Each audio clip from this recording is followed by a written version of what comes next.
for the MMA fans, I wanted to go into Jorge Masvidal a little bit. Oh, Jorge, You yeah. okay talking about Jorge? Yeah, I'll talk about any I case. mean, that guy is also a character. Great. You gotta love Jorge. Right? We all Jorge love Jorge. Masvidal is one of my favorites. If Jorge's listening, just not to visit, we love you. Just don't come after me. Nah. He's no, you can't come after him. No. I know. He is a super great guy. He seems like it. I've represented him for a long time in different kind of things, different venues.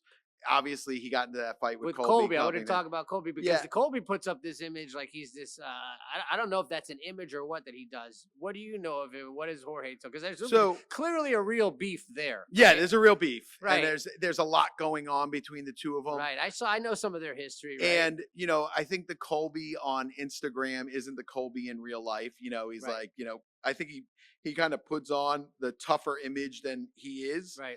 And that's not to say, he can't fight. I think he's a decent fighter. For sure. And I think Masvidal is a great fighter. Clearly. That not to say they aren't, Colby, but I think that night and the way that those things went down is real bitch move. Yeah. Listen, you get into a fight, and then he was like claiming that his watch was broken and he had to get his watch fixed. It was going to cost $30,000. Right. At the end of the day, and then he called his ring guy works for Miami Beach Police Department. So he called him first. For the Boo Daddy? Yeah, no. No. It was a cop. Okay. That is in his corner. Okay. I think he's like a sergeant or something. I forgot his last name. I don't know. Something Stein. Right. And he called him first.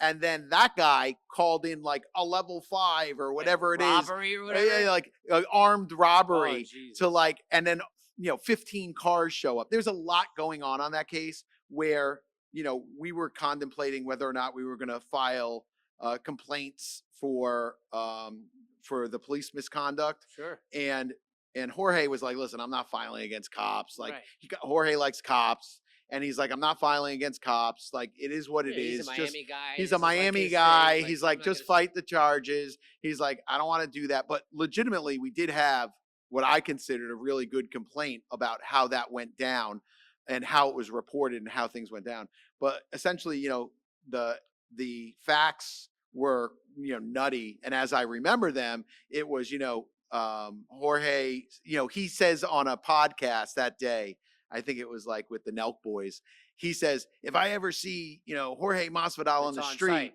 I'm going to kill him. I'll fucking kill him on sight, making all these threats and all these things.